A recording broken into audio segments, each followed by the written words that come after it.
حضرت مولا علی شیر خدا نے فرمایا تھا قرآن پاک کبھی پرانا نہیں ہوگا، جب بھی پڑھو گے نیا مزہ ہی آئے گا، نیا سرور ہی آئے گا، نئی کیف۔ بڑے بڑے کٹر کافر قرآن پاک سنتے تھے نا۔ ایک دن عتبہ کہنے لگا ابو جہل سے اور دیگر لوگوں سے کہ بڑی ہو گئی لڑائی، بڑی ہو گئی بحث، اس طرح کرتا ہوں میں جا کے نہ تو محمد ابن عبداللہ صلی اللہ میں جا کے بات کرتا ہوں حضور سے۔ عتبہ آ گیا، کہنے لگا میں مذاکرات کرتا ہوں۔ سب نے کہا چل تو سیانا آدمی ہے، سمجھدار ہے، چلا جا۔ جا کے نہ تو وہی باتیں جو وہ ہمیشہ کرتے تھے۔ نبی کریم علیہ السلام سے کہنے لگا ہم سارے آپس میں ہیں، برادری ہے، قبیلہ ہے، ایک شہر ہے، پھر بھی لڑائیاں شروع ہو گئی ہیں۔ جو آپ کا کلمہ پڑھتے ہیں وہ الگ ہو گئے، جو ہمارے معاذ اللہ طریقے پہ ہیں وہ الگ ہیں، تو کوئی بات چیت نہ کر لیں بیٹھ کے۔ تو حضور نے فرمایا کرو نا۔ کہنے لگا اگر آپ سرداری چاہتے ہیں تو ہم دیتے ہیں، اور اگر آپ مال و دولت چاہتے ہیں تو معاذ اللہ ہم دیتے ہیں، جو آپ کہتے ہیں ہم کرتے ہیں۔ کسی طرح کا بھی آپ کا مطالبہ ہے تو ہم پورا کرنے کو تیار ہیں، تو آپ بتا دیں ہم وہ کر دیتے ہیں۔ وہ بڑی اس نے لمبی چوڑی تقریر کی، جتنی آفریں گنا سکتا تھا گنوائیں۔ کریم خاموش رہے۔ جب اس کی بات پوری ہو گئی تو حضور فرمانے لگے میں بھی کچھ بولوں۔ کہنے لگا بولیں۔ میرے نبی پاک نے قرآن پاک پڑھنا شروع کر دیا۔ چند آیتیں پڑھی، کھڑا تھا بیٹھ گیا، پھر اٹھ پڑا، کبھی ادھر جاتا ہے کبھی ادھر آتا ہے۔ حضور نے تلاوت ختم کی، کہا کوئی بات کرنی ہے؟ کہنے لگا نہیں مجھے اجازت دے دے۔ واپس گیا، جب گیا نا تو ابو جہل دور سے دیکھ کے کہنے لگا جو گیا تھا وہ تو عتبہ تھا، اور یہ جو آ رہا ہے یہ کوئی اور ہے، یہ کوئی اور ہے، یہ وہ نہیں ہے جو گیا تھا۔ واپس آیا تو کہا کیا طے ہوا؟ کہنے لگا یار طے کیا کرنا ہے، میں نے شاعر بھی دیکھے، کاہن بھی دیکھے، جادوگر بھی دیکھے، میں نے زمانہ گھوما ہے، پر جو قرآن وہ پڑھتے ہیں وہ بندے کا کلام نہیں، وہ رب کریم کا ہی کلام ہے، وہ اللہ کا کلام ہے۔ تم نہیں مقابلہ کر سکتے، تم باز آ جاؤ، وہ تمہارے بس کی بات نہیں۔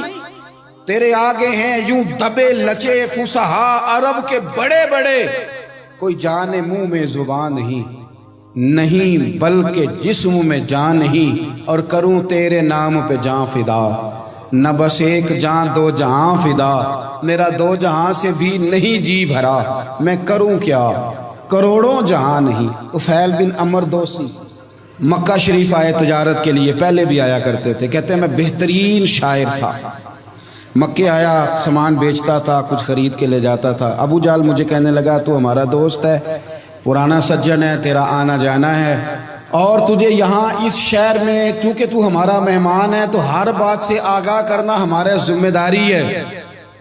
یہاں ایک شخص ہے محمد ابن عبداللہ، محمد ابن عبداللہ صلی اللہ تعالی علیہ وسلم اعلان نبوت کرتے ہیں، اور معاذ اللہ شاعر ہیں، جادوگر ہیں، ان کی تو نے بات نہیں سننی۔ کہتا میں نے کہا مجھے کیا ضرورت ہے، میں نے چند ہفتے ٹھہرنا ہے، مال بیچنا ہے، کچھ خریدنا، چلے جانا ہے، مجھے کیا ضرورت ہے؟ کہا اچھا میں نہیں سنوں گا بات۔ کہتا مجھے نظر آئے کئی دفعہ حضور، اور جہاں حضور ہوتے تھے میں قریب ہی نہیں جاتا تھا۔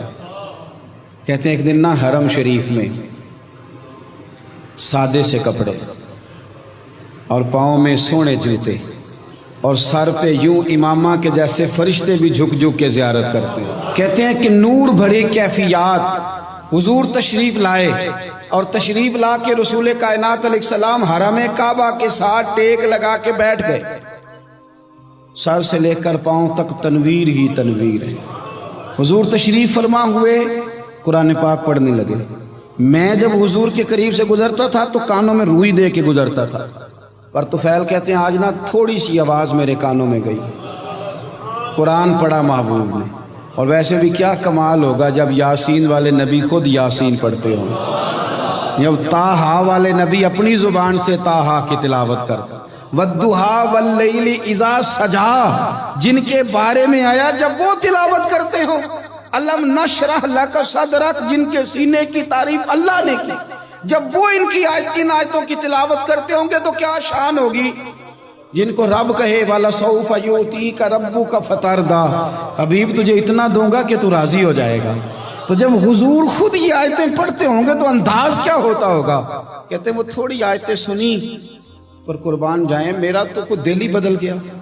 میں بڑا بہترین شاعر تھا، لفظوں کے تراشے مجھے خوب آتے تھے، الفاظ کے بامودر سے میں آگاہ تھا، اچھا ادب میں جانتا تھا، پر میں نے کہا یہ کلام، یہ انداز، لو انزلنا ھذا القرآن علی جبل لرأیتہ خاشعا متصدعا من خشیۃ اللہ، یہ انداز پتھروں پہاڑوں پہ جائے تو وہ ریزہ ریزہ ہو جائیں۔